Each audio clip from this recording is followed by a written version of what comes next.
Pedro avanza un poquito más con el tema de un gran consuelo, una palabra de consuelo y a la vez una palabra de alabanza, una victoria con alabanza. Y vamos a ver en qué consiste esta palabra de consuelo que Pedro va desarrollando. Él nos habla de tres cosas con respecto a este consuelo.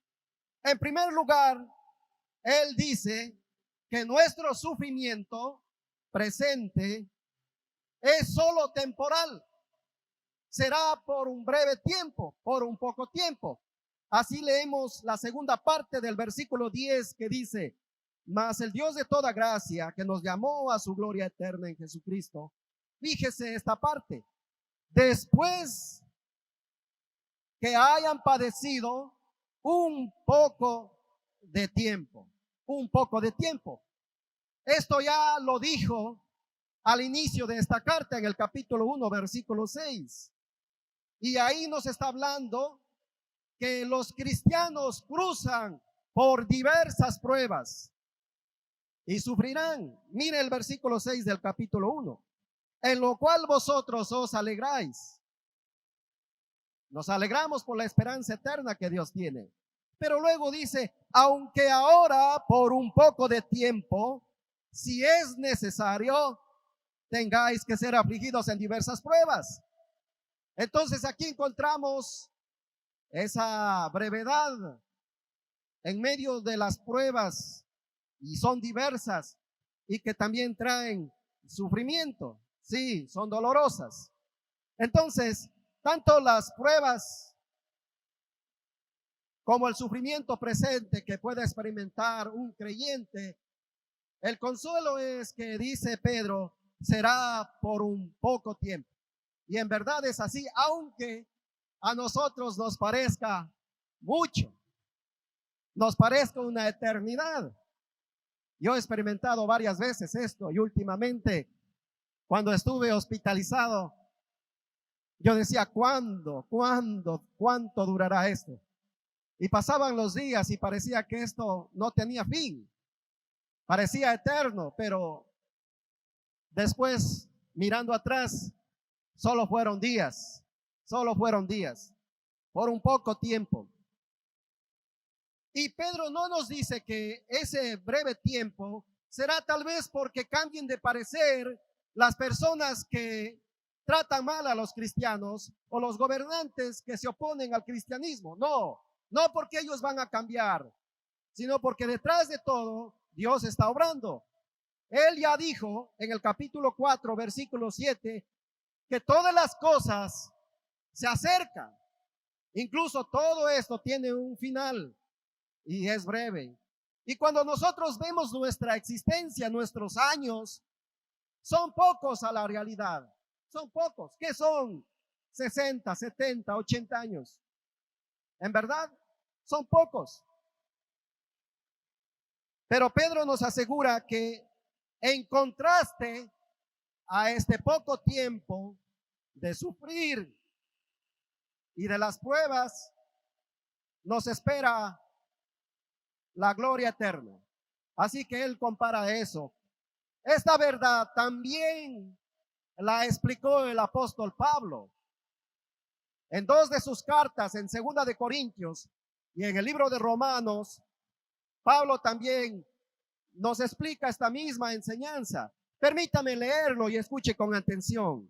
2 de Corintios capítulo 4, versículo 17 y el 18 dice así: lo que sufrimos en esta vida es cosa ligera, que pronto pasa, pero nos trae como resultado, dice él, una gloria eterna mucho más grande y abundante, porque no nos fijamos en lo que se ve, sino en lo que no se ve, ya que las cosas que se ven son pasajeras, pero las que no se ven, dice él, son eternas.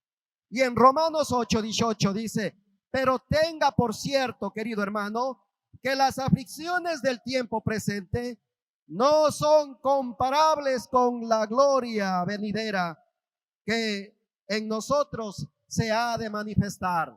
Así que fíjese que esta verdad es tan alentadora, qué esperanza. Entonces el contraste entre el sufrimiento humano y la gloria eterna es claro, dice Pedro. Por el momento, la intensidad del sufrimiento será severo, pero a la vez, dice él, es breve, es pequeño en comparación, en duración con lo que nos espera después, una gloria eterna. ¿Qué hace ahora en segundo lugar el apóstol Pedro? No solo nos dice que el sufrimiento tiene la posibilidad de poco tiempo, él afirma que el consuelo de Dios, el obrar de Dios, también viene después que hayan padecido. Aunque esto sea duro de recibir, detrás de ello está la sabiduría de Dios. Pero hay que tener en cuenta esta palabra. Él dice, después que hayan padecido un poco de tiempo, Dios mismo, Él va a hacer algo por nosotros. Piense un momento, por ejemplo, en el pan. La masa de pan no será pan sin antes pasar por el horno. Es lo que nos dice Pedro. Y él dice, es necesario. Y luego nos explica el por qué y cómo Dios está obrando detrás de ese plan, detrás de ese propósito. Pero es necesario, dice, después. Así que Pedro especifica que experimentar la ayuda de Dios es algo que sucede después que los creyentes hayan experimentado un breve periodo de sufrimiento. Así es la palabra. Aunque esto nos parezca un poco difícil de procesar, pero es después. Hace muchos años, nosotros en la familia hacíamos pan para vender. Y había todo un proceso. La masa ya estaba lista con las figuras, con ese pancito enrollado, las empanadas. Y estaban en un proceso en que se estaban leudando para luego entrar al horno.